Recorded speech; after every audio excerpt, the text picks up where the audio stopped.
Hi, welcome back to Flipping Pages, Stirring Sauces, and Tawada to all of you who have liked, subscribed, share, and commented. Shout out to those three ladies out there, you know who you are. Shout out to my sister Denise.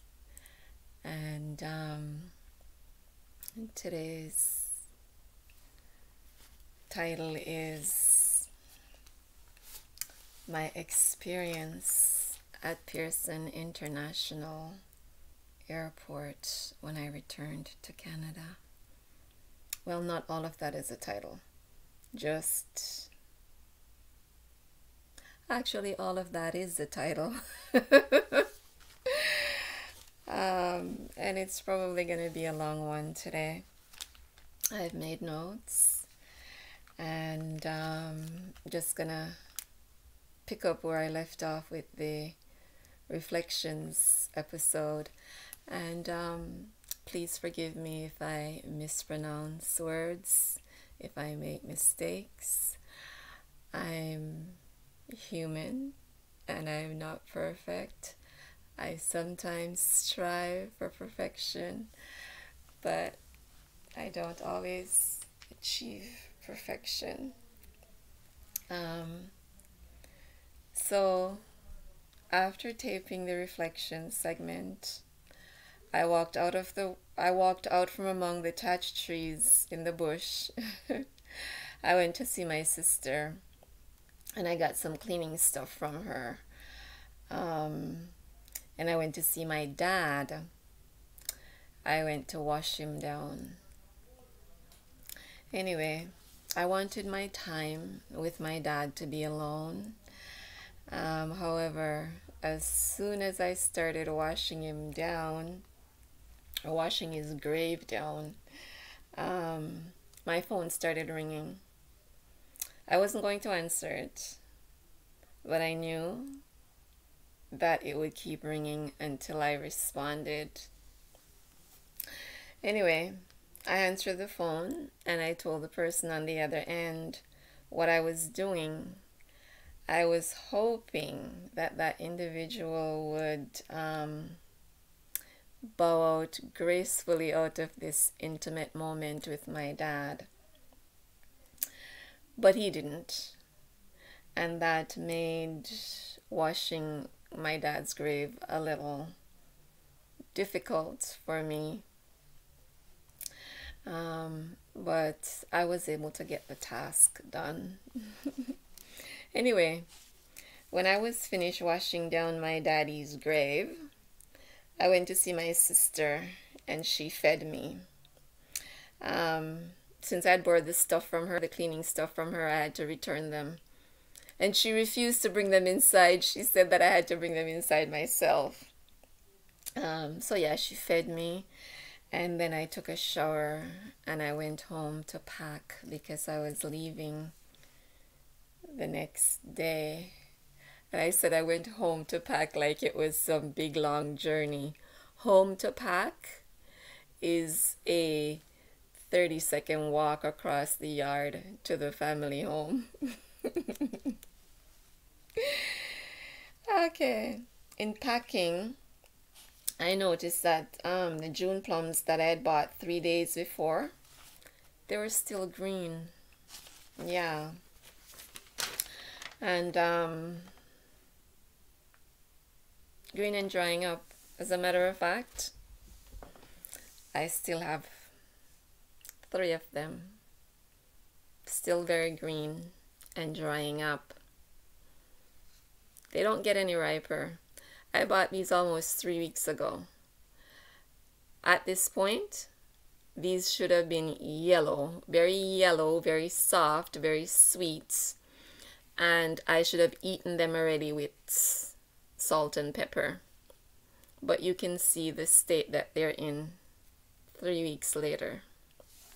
Yeah, that is an issue for me because I have June plums at home, but they're much smaller.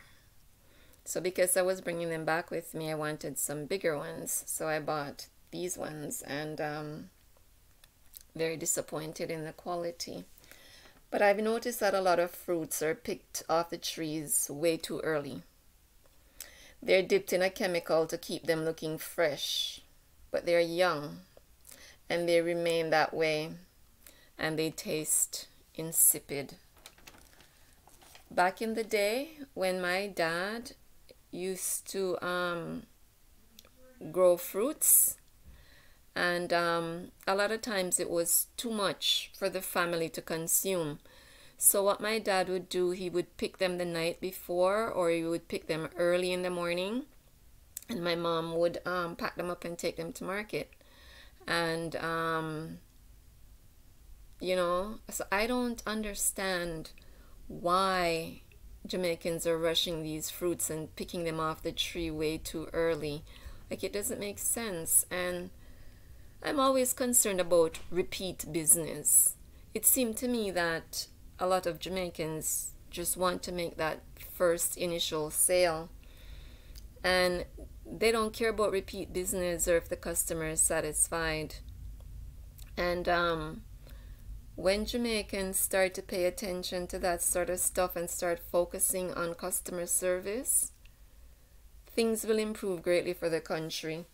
But anyway, I said here, for goodness sakes, leave the fruits on the trees or in the ground until they are mature, and stop the chemical use. It's not good for anybody, and it's not good for repeat business, because I will just settle with my my small June plums, because they taste fantastic and I don't get all this chemical in my body. Or I might just go through a neighborhood looking for somebody who have June plums on their trees and make my purchase from them. Anyway, when I was finished packing, I cleaned up my room, folded the clothes and bedding that I was leaving there, and put them in the Ziploc bags and hang them in the closet. Then I covered up everything and partially rolled up my carpet so that it would be easy for me to fold it up and pack it away.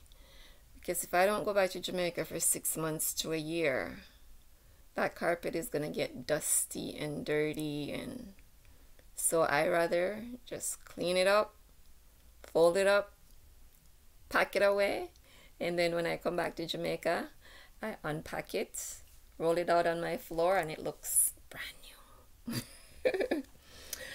After that, I checked the Air Canada website to make sure that I'd done everything that I was supposed to do.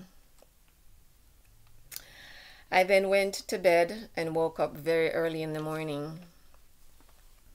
My sister called to say that she wouldn't be going to the airport with me because she had some business to take care of, and the boss wanted the driver to run an errand for him before taking me to the airport. Yeah, my sister had initially planned to go to the airport with me, but things were changing. I got up and collected all of the medicinal bushes that I was taking back with me, as well as the fruits from the property. Then I went over to my property to put things away, wash my shoes and wash my water boots before putting them in the sun to dry. I wanted to plant some stuff but didn't get around to it.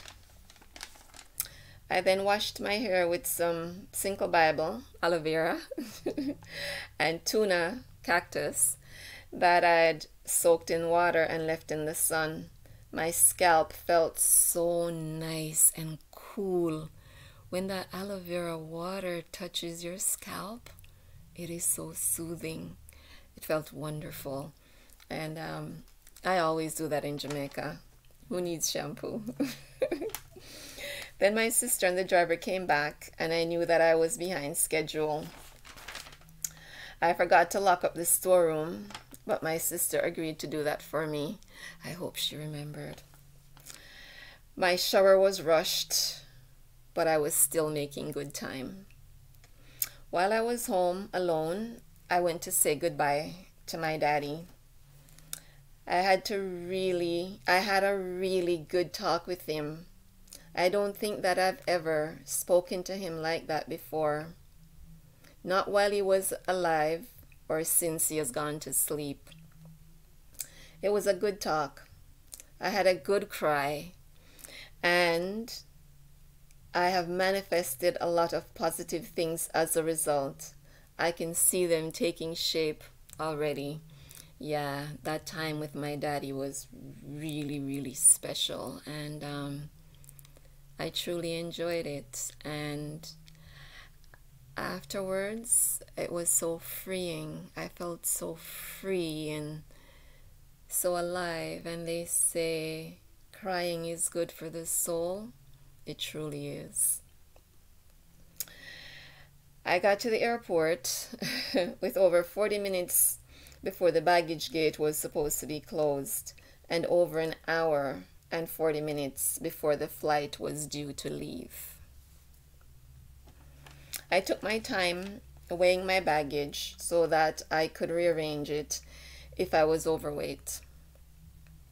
I was overweight by 10 pounds, and that 10 pounds cost me $50 Canadian for a little nonsense knapsack to transfer the extra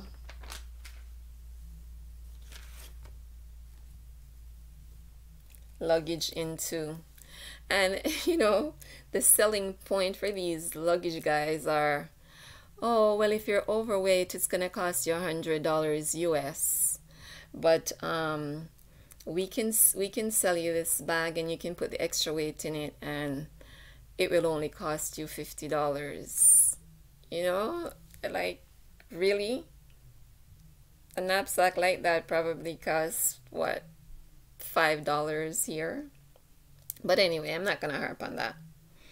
I then went to the check-in counter, and that is when the nightmare started. Oh my goodness. They started talking to me about the ArriveCan app. An app I didn't know anything about. There was no mention about it on the Air Canada website when I checked. 95% of the people who was checking in didn't know anything about it.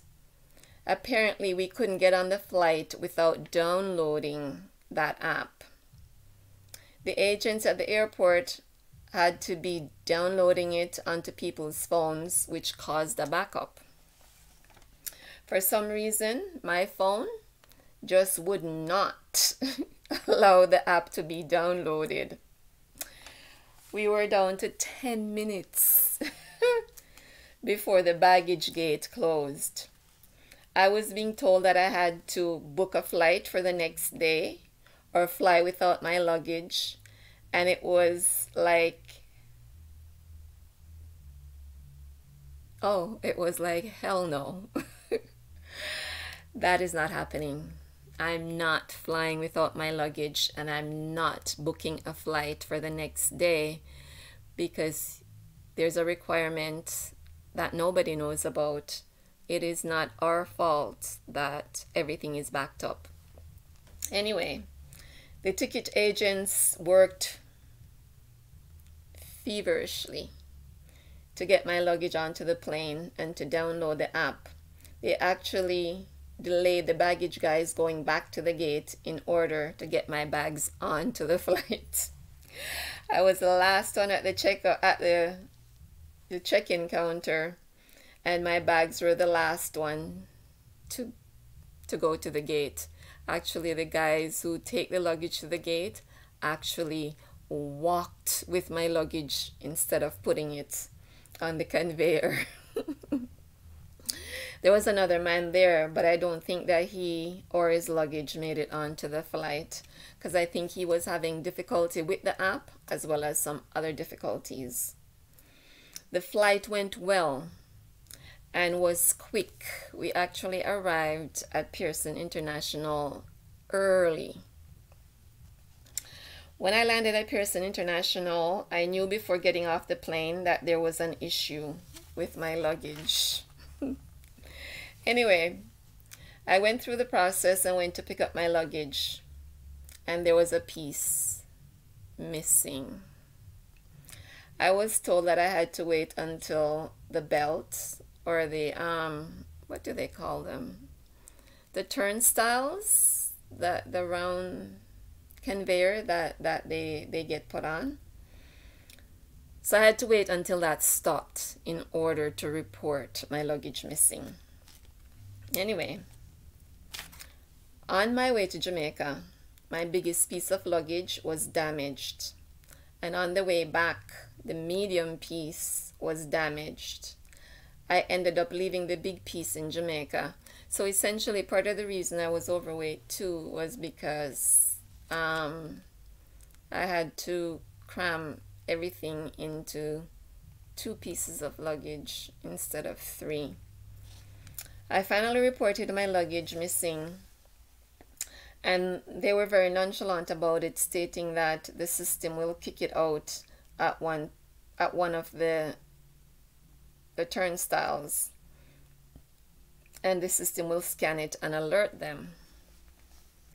They told me to make a report and that they would deliver it to me the next day free of charge. My intuition told me, do not leave your luggage at the airport. Don't leave the airport without your luggage, especially since it was unlocked.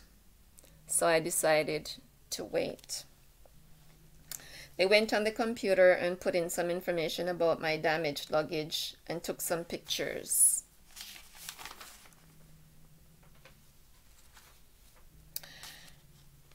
And told me that they were starting a report about my damaged luggage. My luggage is Hayes hardcover luggage, and it was not cheap. They had tried to give me a piece of low-level luggage at the airport to replace my damaged luggage, but I told them that I wasn't interested in their low-level luggage. I want my luggage to be replaced with what I had, and I bought that luggage specifically because of the hardcover and because of the fact that it's supposed to be durable. Every time I travel with Air Canada, they damage my luggage in one way or another. They then sent me some information by email and told me to make sure to go on the website within 7 days. Anyway, back to my missing luggage. They were almost forcefully telling me to start a missing luggage report, and they would deliver the luggage to me the next day. The warning to not leave the airport without my luggage was very loud and clear. I told them I was not leaving without my luggage.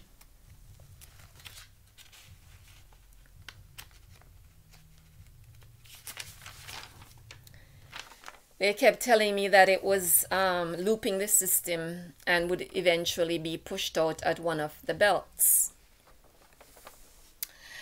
I was hungry and I wanted to go to the washroom, but I didn't want to take my clothes off and use a public washroom. I really didn't.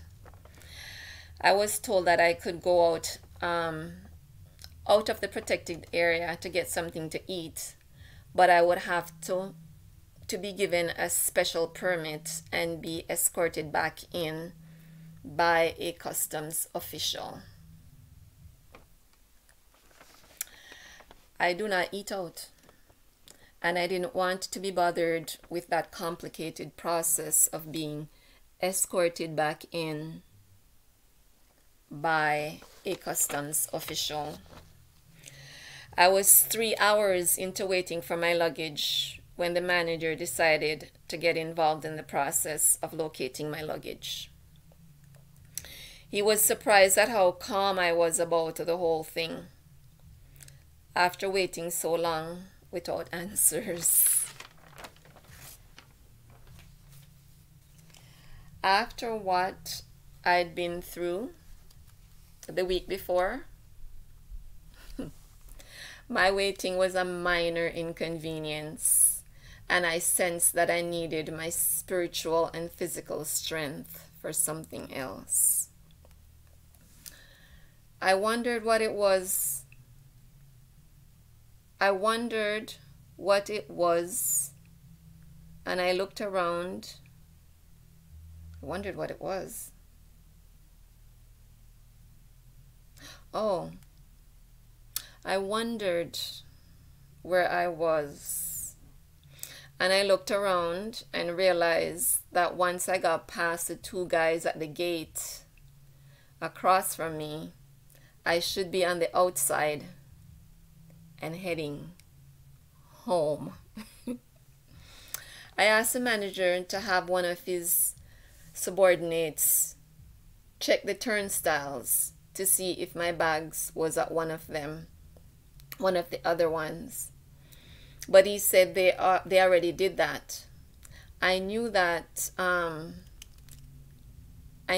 he wasn't being truthful with me, because from where I was, I would have seen if somebody was checking the turnstiles, and no one had checked them.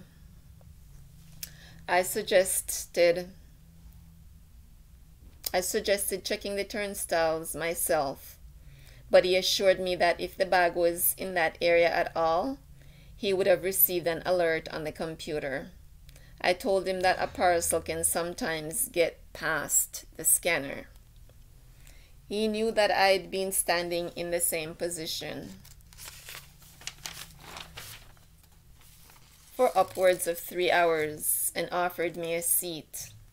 I was surprised to know that there were seats, because I'd looked around for seats and had not seen any. I told him that there wasn't any seats, and then he pointed them out to me. They were hidden behind the turnstiles on the other side, opposite of where I was. I was so happy because my injured toe was on fire and my knees were starting to talk to me. I thanked him and went to sit down. 5 minutes later, the manager came to me, sat down beside me, and took some information from me that was specific to my luggage, my missing luggage. He thanked me for not getting upset and stated that some people would be screaming and shouting, especially after waiting so long. He said he was going to try something else and do something they're not allowed to do. He was going to have someone walk the belt. I wondered why they were not supposed to do that, because when I worked at the airport, that was a routine thing for them to do. I did see him give a young man a security vest and sent him off to walk the belt. I kept hearing in my head for about an hour and a half, "Go to the washroom. Go to the washroom." I kept pushing it aside, and it kept coming back to me. "Go to the washroom. Go to the washroom." It had started right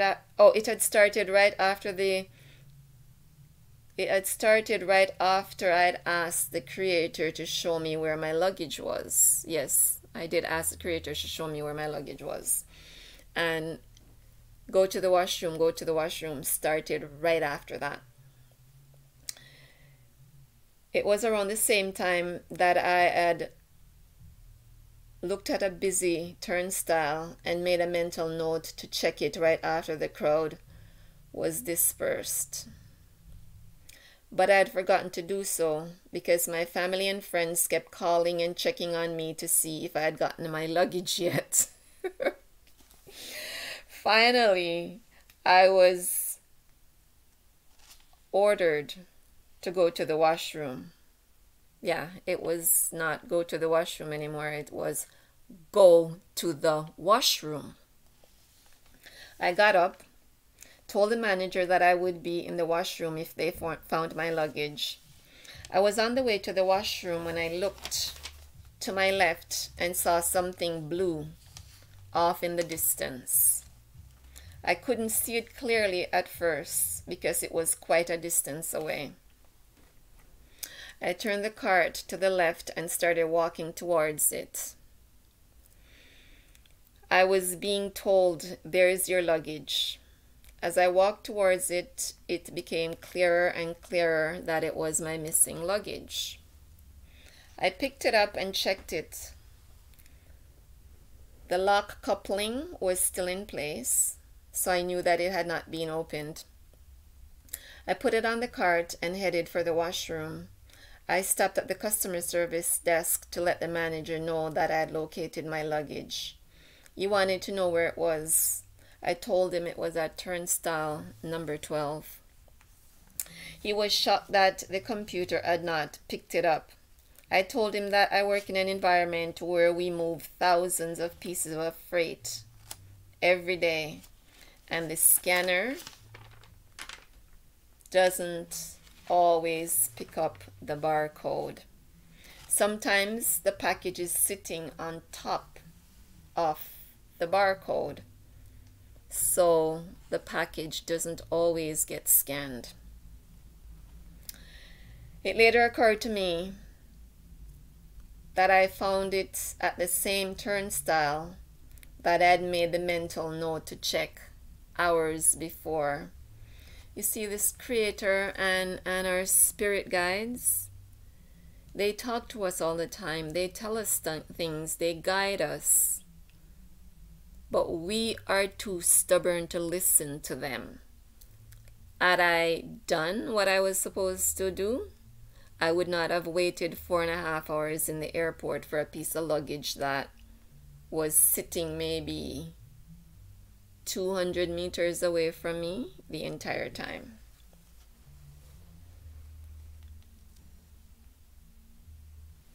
I went to the washroom, came out, and showed my papers and passport to the two men who were sitting between me and freedom.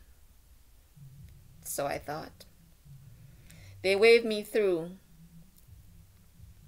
and instead of arriving in the arrival lobby where family members and friends would normally be waiting to hug you and help you with your luggage, the area was transformed into what looked like a triage area in an emergency room. There was a whole lot of South Asian medical personnel dressed in blue disposable medical gowns and masks. They were all lined up along the path that I had to follow. One of them came over to me and tried to escort me towards a particular person. He questioned me about my medical coverage. I wanted to know why he wanted to know about my medical coverage.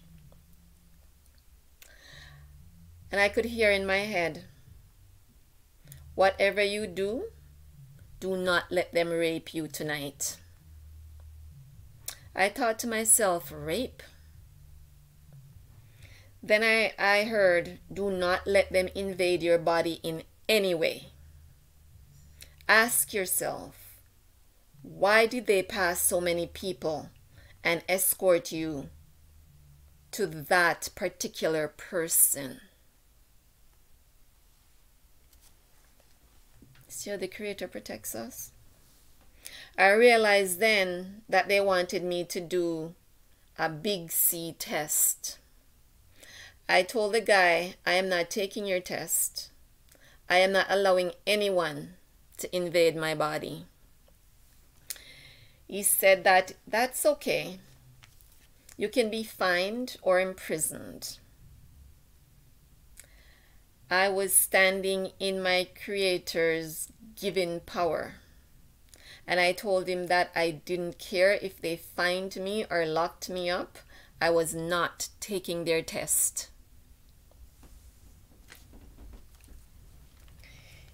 He said to follow him, and he took me to a table lined with about 6 South Asian police officers, 1 Caucasian female police officer, and an Uncle Tom African immigration officer.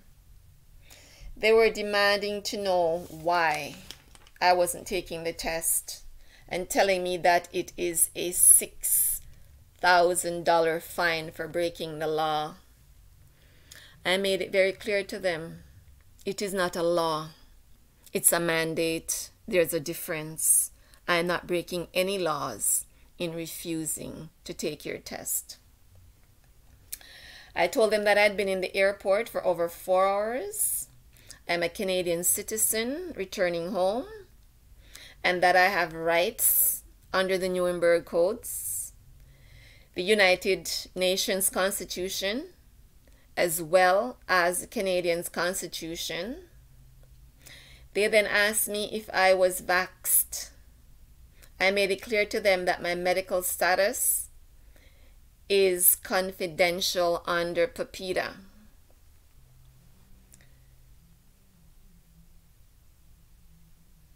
And I advised them that it is gene therapy, not a vax. I asked them why. Why are you going along with the 1% and not standing up for the 99%? Why are you trampling on the rights of the unvaxxed? And more pointedly, why are you trampling on my rights? My rights as a conscientious objector. My rights to conscience. My rights under about 7 different treaties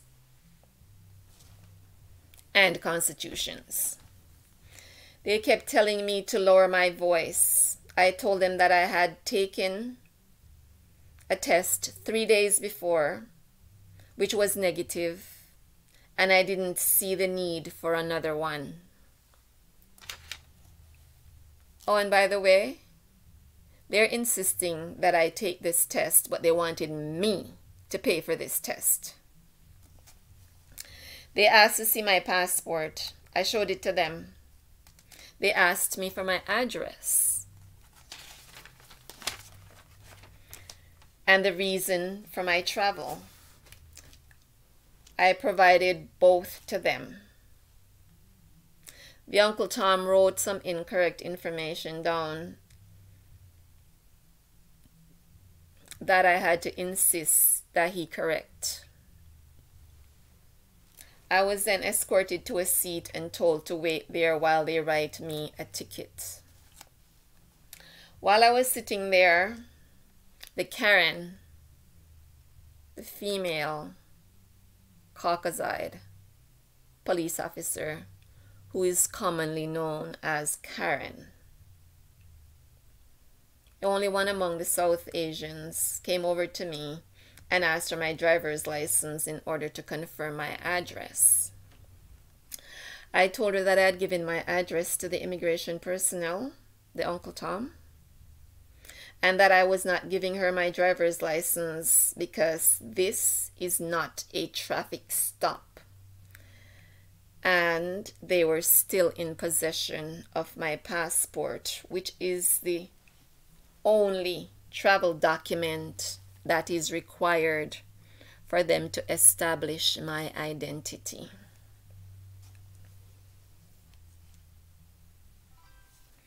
She told me that I had to give her my driver's license.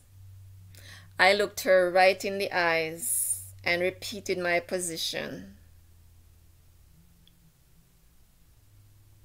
You are not getting my driver's license. It is not an immigration identification. This is not a traffic stop. You're not entitled to it, and you're not getting it.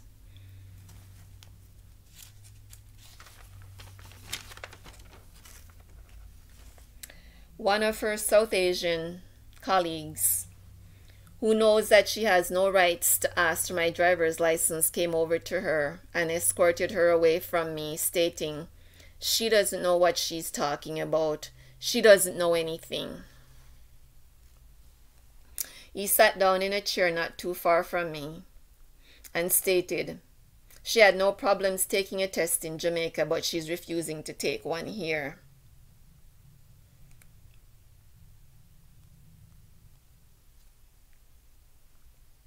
They went over my passport with a fine-tooth comb. They looked at every page. They looked at my picture. They looked at me. The Uncle Tom seemed almost apologetic when he gave me the ticket. Not almost. He was apologetic in giving me the ticket. And I could feel their thoughts and a plethora of emotions coming from all of them. The strongest emotion that I felt coming from them was fear. They were afraid of me. 2 Esdras 15 tells us that Babylon will fear us because we are the Creator's chosen people, and we will make Babylon very afraid. As I was leaving, they handed me a bunch of papers and told me not to forget to quarantine for 14 days. I told them that sitting in my house for 14 days is not a problem for me. They seemed surprised at my statement.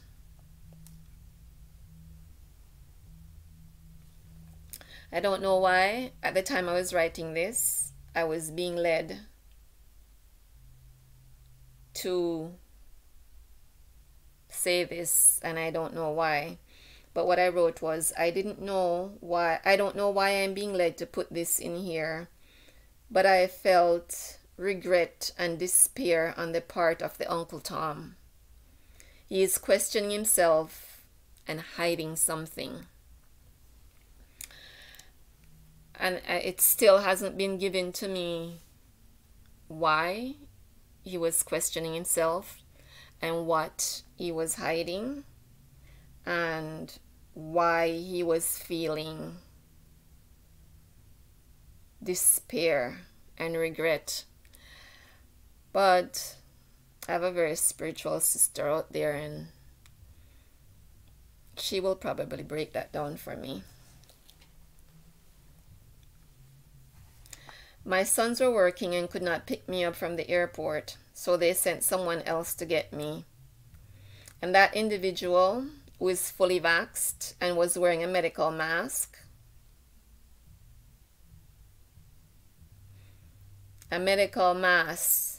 the ones that people cannot get their hands on these days, you know, that H19 whatever mask, yeah. And that individual was insisting that I wear a mask in the vehicle. I opened the door and was on my way out of the vehicle when the individual drove off,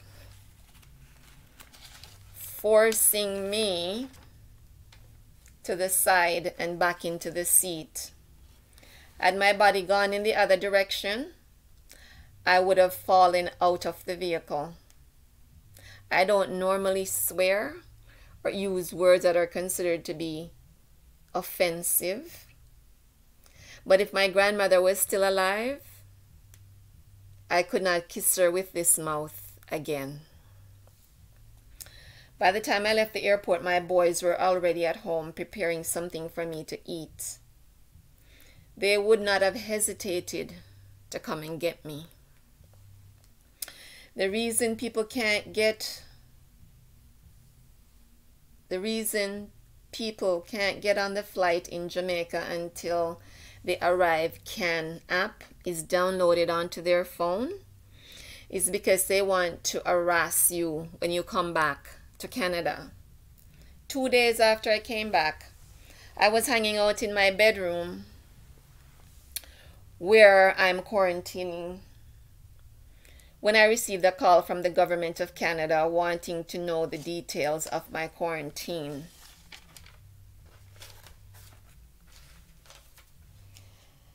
I gave them all the information about my location,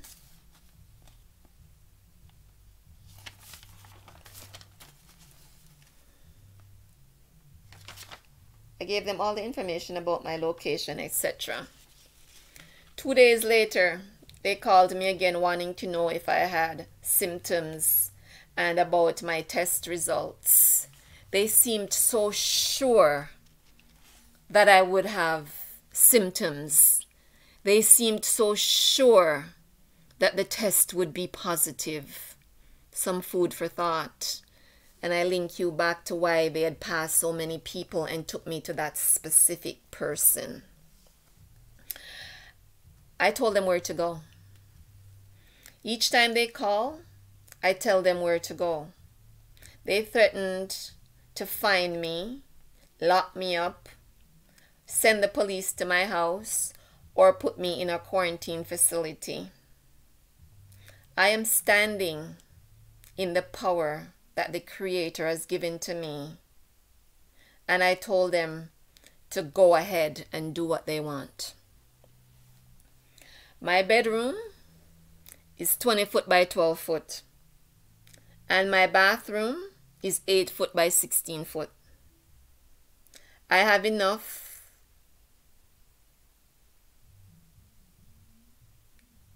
I have everything that I need. I don't need to leave this area if I don't want to. I have a sitting area in my bedroom.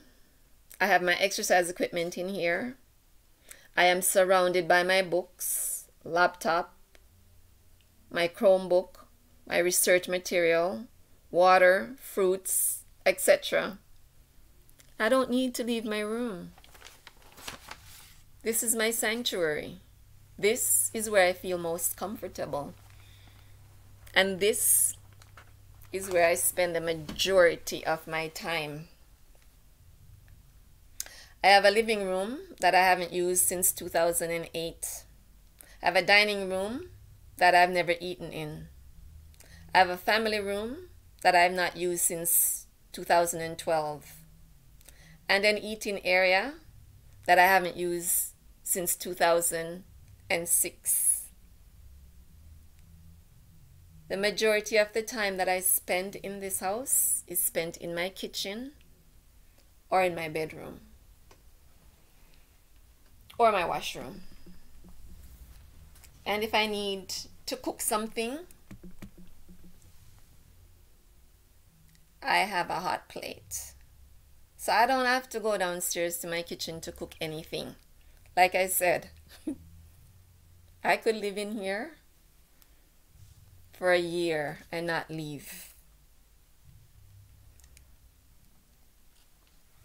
My bedroom and my bathroom, they're my sanctuary.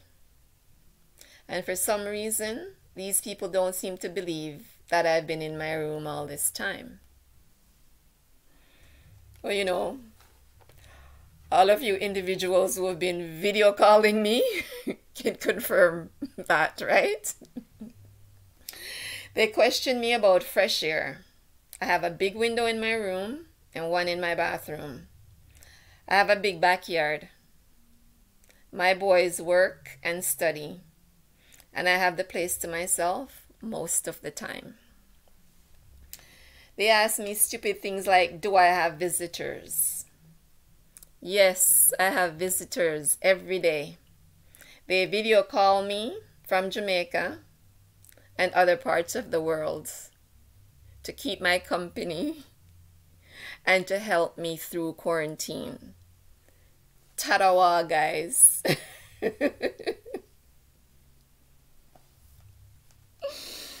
I'm in quarantine. Why would anybody visit me in person? Makes absolutely no sense to me at all. November 9, 2021 at 1 p.m. I was in my room pulling it apart and sorting papers out, looking for my credit card that the Creator didn't want me to take to Jamaica with me, when there was a knock on my bedroom door. The police is here. They want to talk to you, and you need to bring a piece of ID with you. My driver's license, which is my primary form of ID, has been on my bed in one area or another since I came back from Jamaica. And it was nowhere to be found. I moved everything, my pillows, my blanket, the papers I was sorting through, and I couldn't find it. And then I heard in my head, do not use your driver's license today. Use your passport. I grabbed my passport. I still don't know why the Creator wanted me to use my passport, but I'm certain that the reason will soon be revealed to me. And the funny thing is, as soon as I came back upstairs, I moved one piece of paper, and there was my driver's license, and I'm certain that I looked in that spot before I went downstairs. 10 minutes had gone by the time I got to the front door. When I got there, there was a South Asian police officer standing there and engaging in a conversation with the person who had knocked on my bedroom door.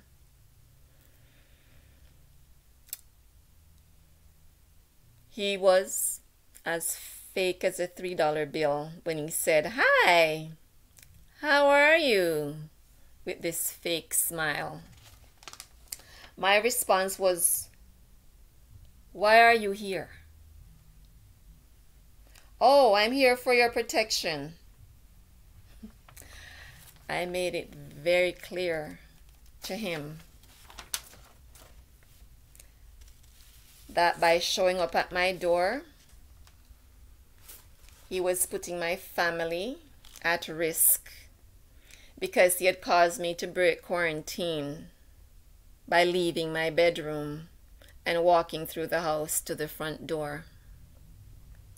I advised him that I was being harassed and discriminated against, and I named off about 5 different constitutions and treaties that he was in violation of. I told him I was being harassed by phone calls every day. I told him I was quarantining in my bedroom and that I wanted to be left alone. He said to me that a phone call can be answered from anywhere. I said to him, "Then why are you guys calling me every day? Why not just show up at my door every day? Do you see how stupid this entire thing is?" He had no response. I told him to leave my premises and don't come back because I will not allow anyone to violate my rights. He was very uncomfortable, and so was the person who advised me that he was there to see me. That individual kept telling me to calm down and cooperate.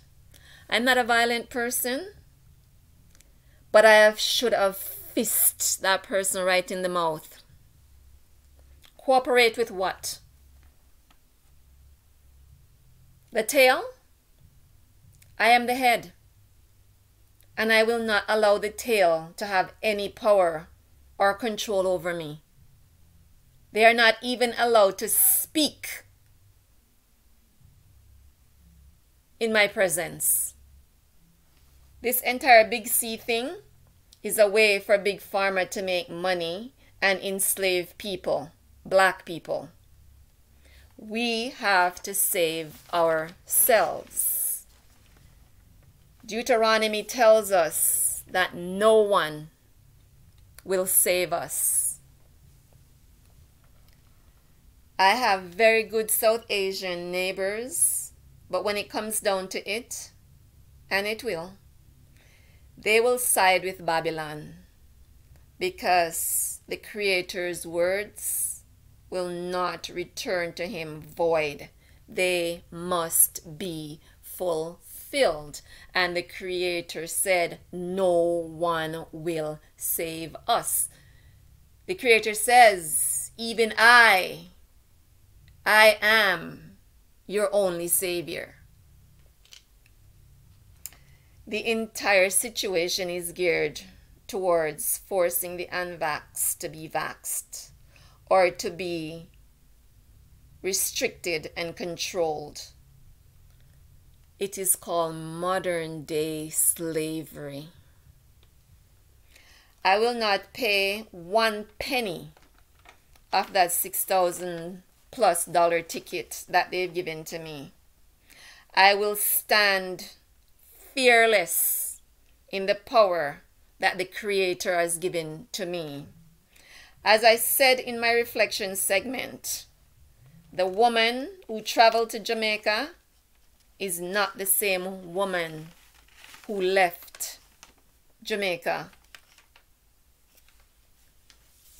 My angels, they have overlapped their wings or their hands, and they've formed a circular wall of protection around me. And the Creator Himself is above me. The Creator Himself is beside me. The Creator Himself is inside me. And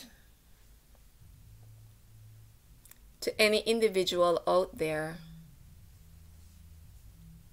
who I have wronged, I ask your forgiveness. And to all the individuals out there who have wronged me, you have my forgiveness. I am at peace with myself. I am at peace with my world. And I am at peace with my Creator. I wish you Baruch and Shalom.